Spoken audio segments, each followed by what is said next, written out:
Good morning everyone. Welcome to PW only IAS. दोस्तों, आप सबने एक बहुत इंपॉर्टेंट स्कीम और एक बहुत इंपॉर्टेंट कानून एमजी नरेगा के बारे में सुना होगा।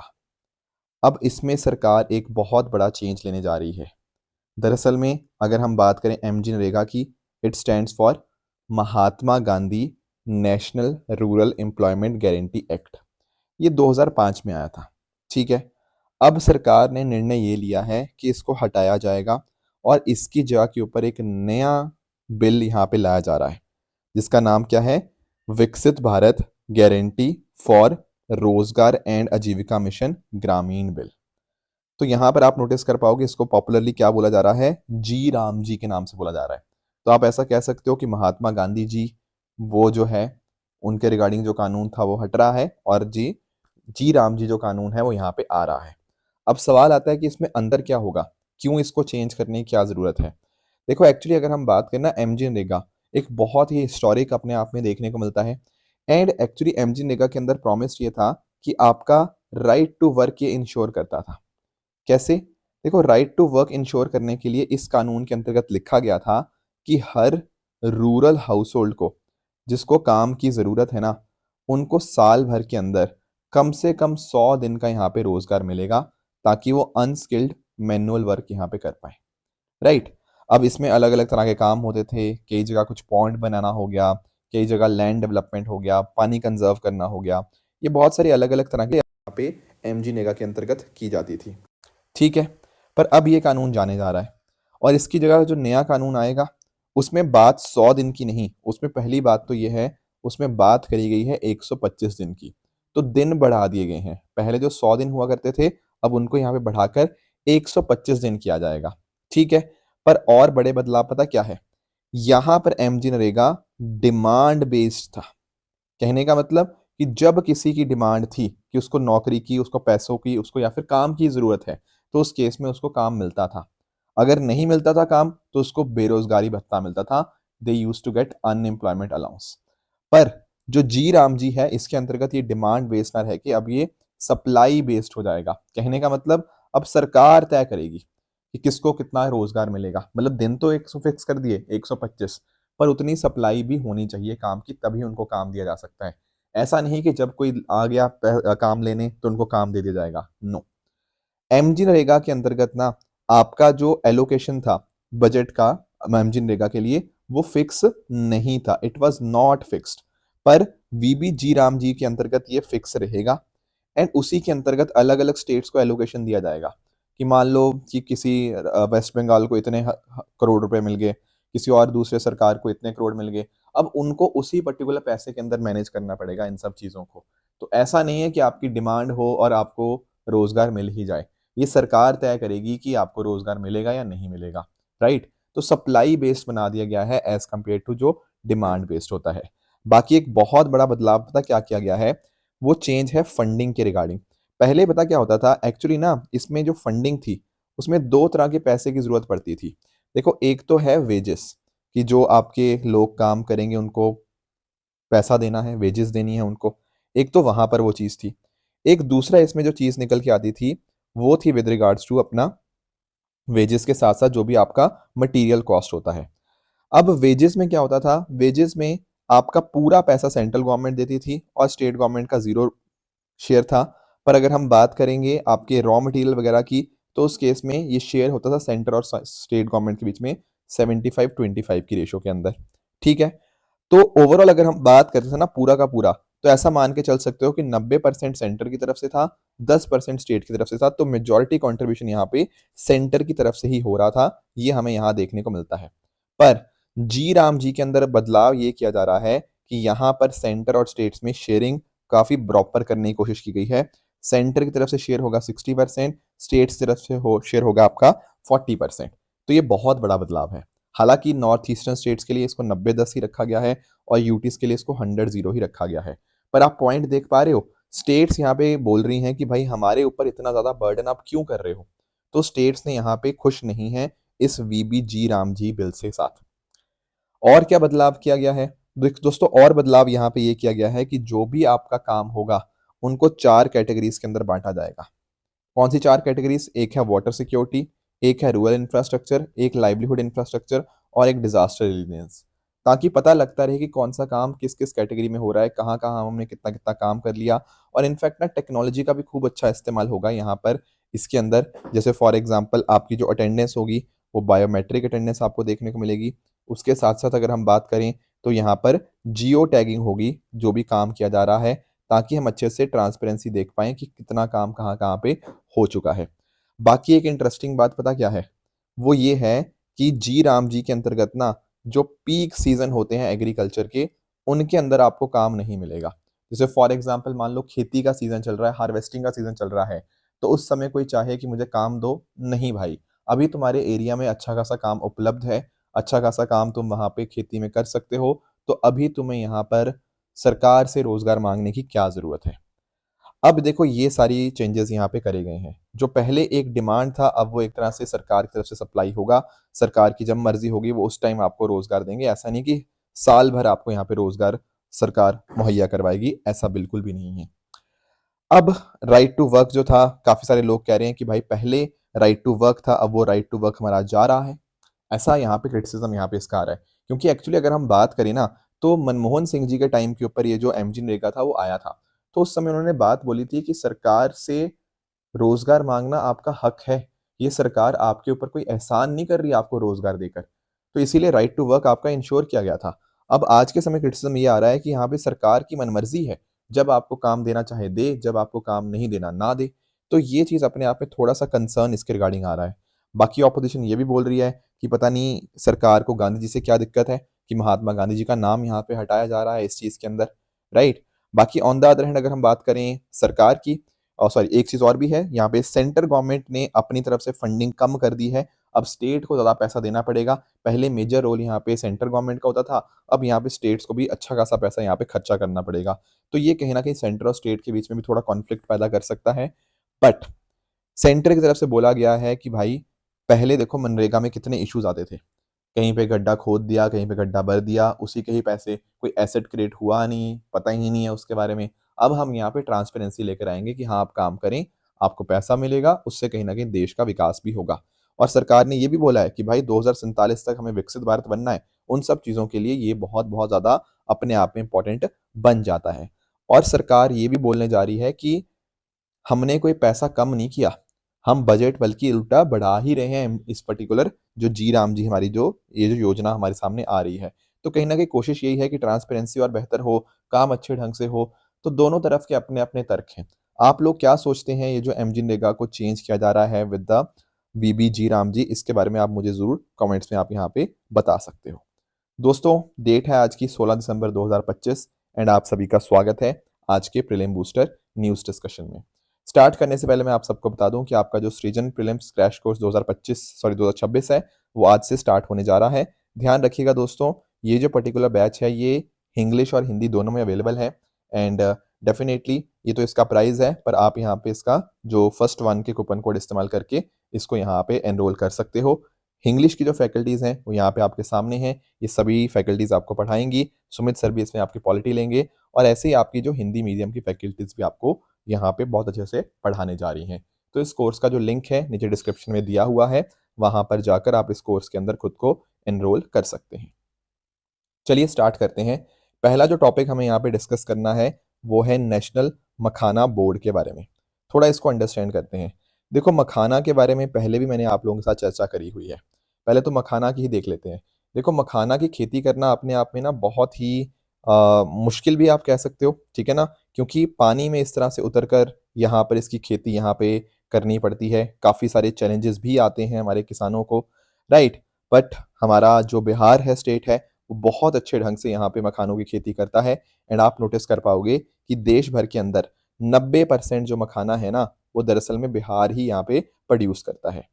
इसके साथ ही साथ अगर हम बात करें, एक इंटरेस्टिंग बात अगर आपको मैं मखाना के बारे में ये बताऊं कि भले ही प्रोडक्शन में मखाना इंडिया में टॉप मोस्ट रीजन है, 90% बिहार ही प्रोड्यूस करता है, पर when it comes to exports ना, तो एक्सपोर्ट्स में बिहार काफ़ी पीछे है। एक्चुअली पॉइंट पता क्या है, पॉइंट ये है कि जैसे स्टेट्स हैं, पंजाब हो गया, असम हो गया, वहाँ पर फूड प्रोसेसिंग अच्छे से हो पाती है।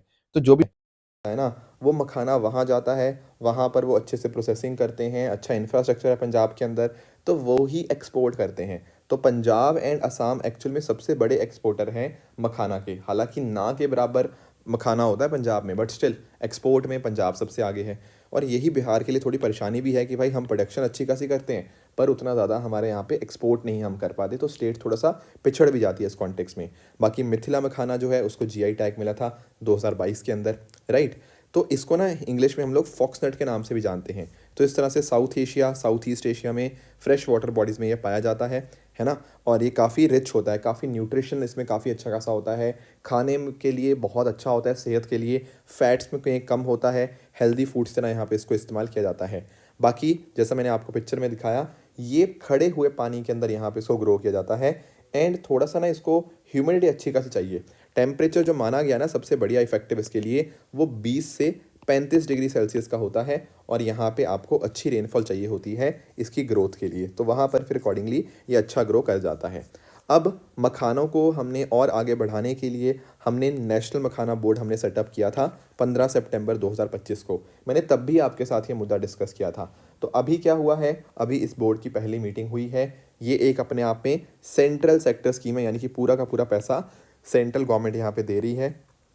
और इस तरह से कोशिश ये कर रही है कि आने वाले समय के अंदर भारत में मखानों की और भी ज़्यादा अच्छी खासी प्रोडक्शन हो। एंड साथ ही साथ यहाँ पे जो किसान हैं हमारे जो इस सेक्टर में लगे हुए हैं, उनके भलाई के लिए हम और अच्छा यहाँ पे काम कर पाएँ। तो ये जो पर्टिकुलर स्कीम है ये इस तरह से टोटल 5 साल यहाँ पे चलने वाली है। 500 करोड़ के आसपास या 476 करोड़ की ये स्कीम आपको देखने को मिल जाएगी मखाना बोर्ड के कॉन्टेक्स्ट में। तो इससे क्या होगा, मखाना बोर्ड हमारा रिसर्च, क्वालिटी, सीड प्रोडक्शन इनके ऊपर काम करेगा, फूड प्रोसेसिंग को और बेहतर करेंगे। मखाना के किसान हैं उनके लाइवलीहुड के लिए काम किया जाएगा। और इस तरह से इंफ्रास्ट्रक्चर जैसे आपका ग्रेडिंग, सॉर्टिंग, ड्राइंग, सुखाना हो गया, पैकेजिंग हो गया, इन सब कामों के लिए यहाँ पे अच्छा इंफ्रास्ट्रक्चर डेवलप करना भी इन्हीं की यहाँ पे जिम्मेदारी देखने को मिल जाती है। तो ये है नेशनल मखाना बोर्ड के बारे में। नेक्स्ट आते हैं अगले टॉपिक पे, that is IFAD, international fund for agriculture development. दोस्तों एक्चुअली पता क्या है, जब हम बात करते हैं ना IFAD की, तो अभी इसकी रिसेंटली मीटिंग हुई रोम, इटली के अंदर। तो दरअसल में वहाँ पर काफ़ी बातें रखी गई, भारत का भी रोल बहुत बहुत ज़्यादा इंपॉर्टेंट बन जाता है। तो थोड़ा सा इसको अंडरस्टैंड करते हैं। देखो जब हम बात करते हैं ना IFAD की, ये दरअसल में UN की ही आपको एक संस्था, एक एजेंसी आपको देखने को मिल जाएगी। और इसका काम पता क्या है, जैसा नाम में मेंशन्ड है, एग्रीकल्चर डेवलपमेंट। तो ऐसे हमारे डेवलपिंग या अंडर डेवलप कंट्रीज़ हैं, वहाँ पर देखो खाने की कमी हो सकती है ना। वहाँ पर हंगर को कैसे कम किया जाए, पॉवर्टी कैसे कहीं ना कहीं कम करें, क्योंकि एक्चुअली ना हंगर और पॉवर्टी का बहुत बड़ा लिंकेज है। अगर आपके यहाँ खाने की कमी रहेगी तो कहीं ना कहीं वहाँ पे मतलब गरीबी का साथ बहुत बड़ा लिंकेज है इसका। गरीबी की वजह से भी खाने की कमी रहती है और खाने की वजह से गरीबी भी आती है, क्योंकि आप उतने ज़्यादा ह्यूमन कैपिटल डेवलप ही नहीं हो पाता। तो एक तरह से ना एक साइकिल में हम फंस के रह जाते हैं। तो डेफिनेटली इट बिकम्स इंपॉर्टेंट कि वहाँ पे हंगर को हम कैसे कम करें। तो इसीलिए IFAD का यहाँ पे जन्म हुआ 1977 के अंदर 15 दिसंबर को। एंड इसके हेडक्वार्टर आपको रोम, इटली के अंदर देखने को मिल जाते हैं। अब जैसे मैंने आपको बताया कि 15 दिसंबर को इसका जन्म हुआ था, तो हर साल 15 दिसंबर को ही हम ये IFAD डे यहाँ पे हम सेलिब्रेट करते हैं। तो इस तरह से आप नोटिस कर पाओगे कि IFAD में आज के समय 180 देश इसके मेंबर हैं। तो रूरल इकॉनमी के ऊपर, फूड सिक्योरिटी के ऊपर काम करता है। एंड साथ ही साथ जो भी इस तरह से आपके कंट्रीज़ होती है ना, उनको कम इंटरेस्ट के ऊपर लोन देता है या ग्रांट्स देता है, ताकि अलग अलग तरह के जो प्रोजेक्ट्स हैं जो एग्रीकल्चर के साथ लिंक्ड हैं उनके लिए पैसा मुहैया करवाया जा पाए। तो भारत भी इसका फाउंडिंग मेंबर रहा है, बहुत बड़ा कंट्रीब्यूटर भी रहा है, हमने पैसा भी दिया इसके लिए। एंड इस तरह से IFAD ने ना हमारे साथ यहाँ पे कुछ 36 मेजर रूरल डेवलपमेंट प्रोजेक्ट्स के ऊपर यहाँ पे काम भी किया है भारत के साथ मिलकर। और भारत हमेशा साउथ साउथ कॉपरेशन की बात करता है, भारत ने अपना एक्सपर्टीज़ भी शेयर किया है। एंड भारत में भी कुछ अच्छे अच्छे काम हुए, जैसे महिलाओं के जो कोऑपरेटिव्स होते हैं उन्होंने साथ मिलकर काम किया है। तो ये सब दुनिया के सामने हम यहाँ पे लेकर आ रहे हैं, तो भारत का भी एक इम्पॉर्टेंट रोल यहाँ पे बन जाता है। तो इस पर्टिकुलर मौके के ऊपर भी जो रोम के अंदर हुआ, वहाँ पर भारत ने अपने अचीवमेंट्स दिखाए कि भारत ने रूरल डेवलपमेंट में कितना शानदार काम किया है, हम भारत देश की महिलाओं ने कितना काम किया है। एंड डेफिनेटली जैसे जैसे क्लाइमेट चेंज हो रहा है, हम क्लाइमेट रिजिलेंट एग्रीकल्चर की तरफ यहाँ पे बढ़ रहे हैं।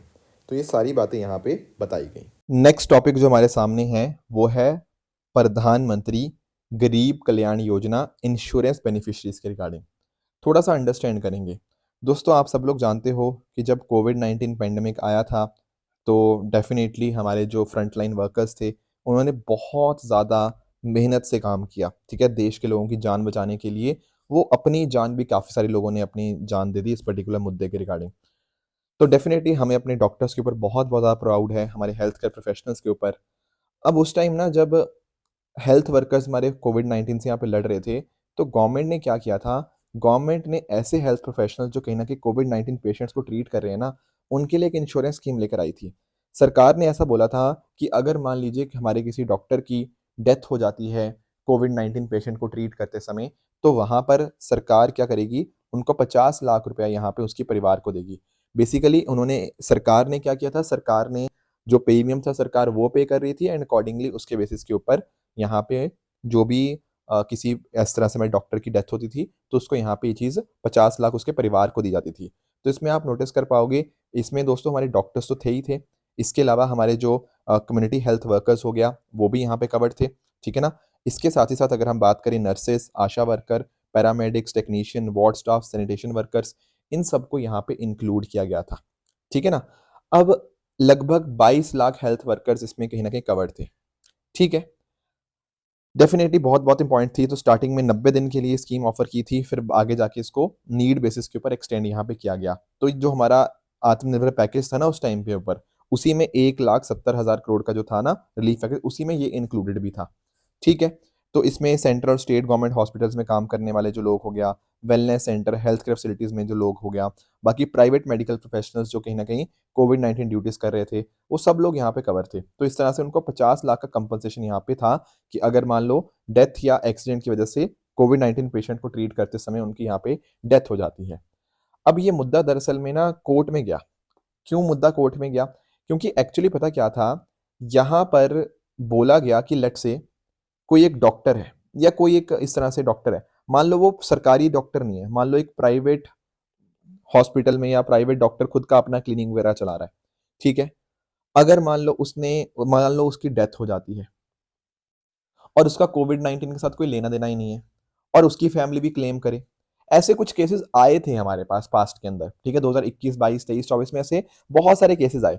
तो मुद्दा फिर हाई कोर्ट गया, फिर सुप्रीम कोर्ट गया, तो फाइनली सुप्रीम कोर्ट ने यहाँ पे बता दिया है। सुप्रीम कोर्ट ने यहाँ पर ये बोला है कि भाई, चाहे आप सरकारी डॉक्टर हो, चाहे आप प्राइवेट मेडिकल प्रोफेशनल्स हो, अगर आप कोविड ड्यूटी के ऊपर थे और उस पर्सन की डेथ हो गई है कोविड ड्यूटी की वजह से, तो उनको यहाँ पर इसका बेनिफिट मिलेगा ही मिलेगा। एक्चुअली क्वेश्चन मार्क ये उठ रहा था कि भाई प्राइवेट क्यों दिया जा रहा है, पहली बात तो ये। दूसरी बात ये है कि अगर मान लो कोई और बंदा है, वो कोई और मतलब वो मेडिकल प्रोफेशन में है, पर वो कोविड-19 पेशेंट को ट्रीट ही नहीं कर रहा, तो उसको क्यों दे रहे हो? तो यहाँ पर सुप्रीम कोर्ट ने बोल दिया है कि अगर मान लो कोई एक डॉक्टर है, वो अपना कोविड के समय उसने अपना क्लिनिक या जो भी अपना हॉस्पिटल था वो ओपन किया एंड अगर उसकी डेथ कोविड-19 की वजह से हो गई है, अगर ये 2 कंडीशन सैटिस्फाई हो गई हैं, तो उस केस में उसको इसका पैसा मिलेगा ही मिलेगा, उसकी फैमिली को पैसा इसका दिया जाएगा। फिर हम ये नहीं देखेंगे कि हाँ, उसने क्लिनिक खोला, उस क्लिनिक में क्या-क्या वो काम कर रहा था, नहीं। हमारे हॉस्पिटल्स में हमारे जो डॉक्टर्स हैं, वो कहीं न कहीं हमारे देश के लिए लड़े हैं, हमारे लोगों की जान बचाने के लिए लड़े हैं। अगर मान लो उनका कोविड-19 की वजह से डेथ हुई है और अगर वहाँ पे उन्होंने अपना क्लिनिक पैंडेमिक के समय के ऊपर ओपन किया था, तो उनके परिवार को यहाँ पर ये पैसा दिया जाएगा। तो यहाँ पर कोर्ट्स ने यहाँ पे सरकार को यहाँ पे आदेश दिए हैं कि भाई जो भी डॉक्टर्स थे, चाहे वो पब्लिक थे, चाहे वो सरकारी डॉक्टर थे, चाहे वो प्राइवेट डॉक्टर थे, अगर वो यहाँ पे पैंडेमिक की वजह से यहाँ पे उनकी डेथ हुई है, तो आप उनको यहाँ पे क्लेम यहाँ पे उनका जो पैसा है, वो दीजिए। बस 2 कंडीशन आपको चेक करनी है। पहला कि पैंडेमिक के समय उन्होंने इलाज किया, दूसरी बात उनकी कोविड-19 की वजह से डेथ हुई। अगर ये 2 कंडीशन सैटिस्फाई होती हैं, तो उनको ये बेनिफिट दिया जाएगा। ये मत देखो कि ये सरकारी डॉक्टर है, ये प्राइवेट डॉक्टर है, नहीं।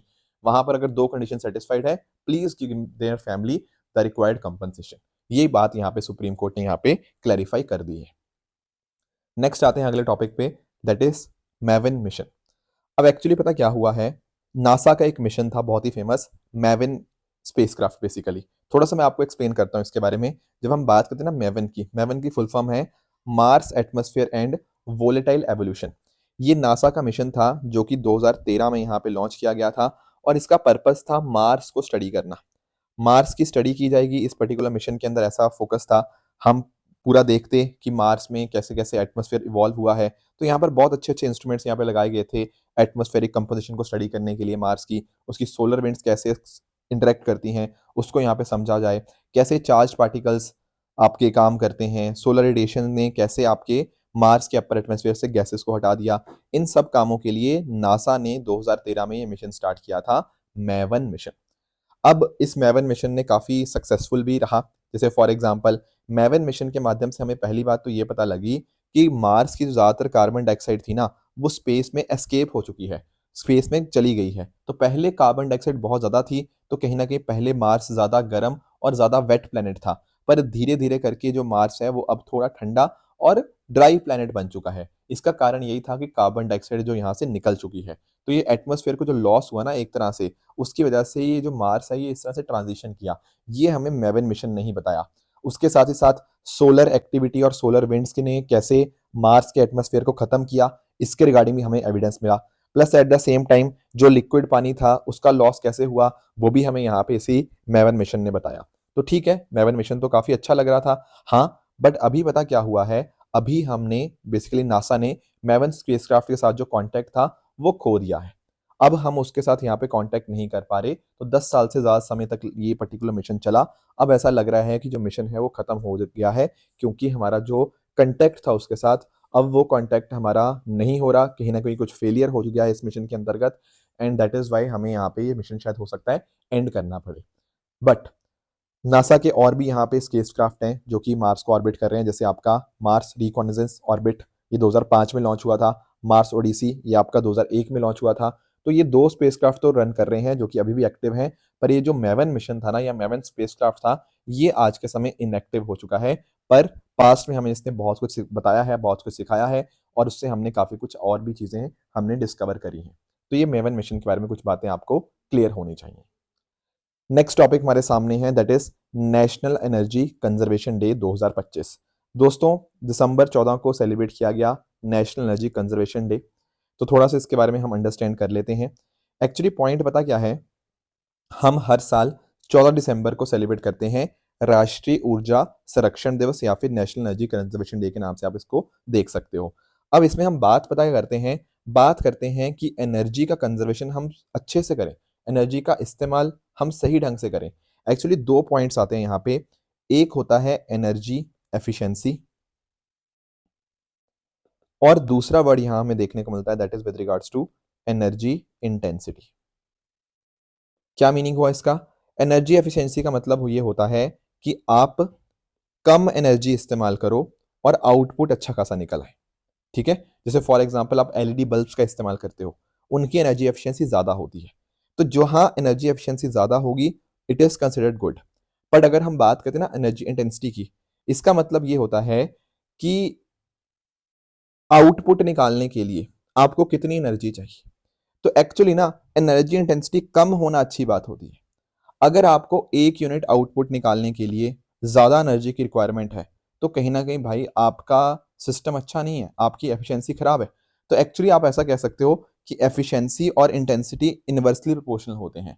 जहाँ पर एफिशिएंसी ज़्यादा होगी, वहाँ इंटेंसिटी कम होगी, जहाँ इंटेंसिटी ज़्यादा होगी, वहाँ एफिशिएंसी कम होगी। तो एक्चुअली इकोनॉमी के लिए अच्छा ऐसा माना जाता है कि एनर्जी एफिशिएंसी हमारी ज़्यादा हो और एनर्जी इंटेंसिटी जितनी कम हो, that is considered as a good sign. तो यही चीज़ हम करने के लिए हम क्या करते हैं, हम हर साल 14 दिसंबर को सेलिब्रेट करते हैं नेशनल एनर्जी कंजर्वेशन डे, ताकि हम एनर्जी का यूजेज है वो एक तरह से कम कर पाएँ, उसके रिगार्डिंग अवेयरनेस हो, राइट? एंड साथ ही साथ इस बार भी हमारी जो राष्ट्रपति हैं द्रौपदी मुर्मू जी, उन्होंने यहाँ पर नेशनल एनर्जी कंजर्वेशन अवार्ड्स दिए। तो जिन्होंने जिन इंडस्ट्रीज़ ने, जिन इंस्टीट्यूशंस ने, जिन लोगों ने एनर्जी एफिशिएंसी के लिए बहुत अच्छा काम किया है, उनके लिए यहाँ पे अवार्ड्स दिए गए। तो इसकी जो नोडल मिनिस्ट्री है, that is ministry of power, and साथ-साथ जो उसकी इम्प्लीमेंटिंग एजेंसी है, that is bureau of energy efficiency. तो देखा ये जाता है कि किसने अच्छा इनोवेशन किया, किसने यहाँ पे एनर्जी कंजम्पशन के अंदर काफ़ी सिग्निफिकेंट रिडक्शन किया, उस बेसिस के ऊपर यहाँ पर उनको सिलेक्ट किया जाता है। फिर हम ये देखते हैं कैसे-कैसे आपकी फ्यूल एफिशिएंसी के ऊपर काम हुआ, इनोवेशन हो गया, किसी ने ऑनलाइन सोशल मीडिया के ऊपर यहाँ पे कुछ बहुत बड़ा बदलाव लाने की कोशिश की है, उसके बेसिस के ऊपर उनको यहाँ पे अवार्ड दिए जाते हैं। तो फोकस यही है कि जितनी एनर्जी हम सेव करेंगे, it is equal to energy generation. तो कहीं न कहीं बचत ही एक तरह से बहुत अच्छा एक माध्यम हो जाता है। तो ये सारा काम कौन देखता है? Bureau of energy efficiency. दोस्तों, ब्यूरो ऑफ एनर्जी एफिशिएंसी अपने आप में एक स्टैट्यूटरी बॉडी है जो कि एनर्जी कंजर्वेशन एक्ट 2001 के माध्यम से बनाई गई है, और इसको एस्टैब्लिश किया गया था 1 मार्च 2002 को। तो इसका काम वही है, एनर्जी एफिशिएंसी को प्रमोट करना, प्लस पॉलिसीज बनाना इसके रिगार्डिंग, आपके अलग अलग तरह के प्रोग्राम्स हैं जैसे आपका स्टैंडर्ड्स एंड लेबलिंग, उन सबको देखना, स्टेट के साथ मिलजुल कर कोऑर्डिनेट करना, ये सारे काम ब्यूरो ऑफ एनर्जी एफिशिएंसी ही यहाँ पे देखता है। राइट, तो ये थी हमारी आज की डिस्कशन। ये कुछ ट्रू एंड फॉल्स स्टेटमेंट्स हैं आपके सामने, इनको आप पढ़िएगा, बताइएगा इनमें से कौन सा सही है कौन सा गलत है। साथ ही साथ जो मैंने आपको कल होमवर्क दिया था, एक था पैक्स सिलिका के बारे में। देखो पैक्स सिलिका की जब मैंने आपको बात की थी ना, तो मैंने आपको बताया था ये दो शब्दों से मिला है। एक होता है पैक्स, पैक्स का मतलब होता है पीस, और सिलिका का मतलब होता है आपका सिलिकॉन। तो एक्चुअली ना यहाँ WTO का लिंकेज नहीं है, ये US बेस्ड आपका इनिशिएटिव है, जहां पर एक proper silicon based supply chain हमारे पास हो, ऐसा यहाँ पे US कोशिश कर रहा है। तो ये पहला स्टेटमेंट आपका यहाँ पे इनकरेक्ट बनेगा। कोकोनट की बात करें तो दोस्तों कोकोनट के लिए 20 से 32 डिग्री सेल्सियस का यहाँ पे टेम्परेचर चाहिए, और 100 से 300 सेंटीमीटर के बीच की आपका रेनफॉल चाहिए। तो भाई ये थोड़ा हॉट एंड ह्यूमिड क्लाइमेट होता है, तो सेकंड स्टेटमेंट आपका यहाँ पे गलत हो जाएगा। बाकी सेंसस के बारे में जो बात है, हाँ बिल्कुल, ये भारत का 16वां सेंसस ही है और 8th है since independence. So yes, this is the correct statement. तो ये थी आज की डिस्कशन। इस तरह से आप सब लोग हार्डवर्क करते रहिए। All the very best. Thank you so much.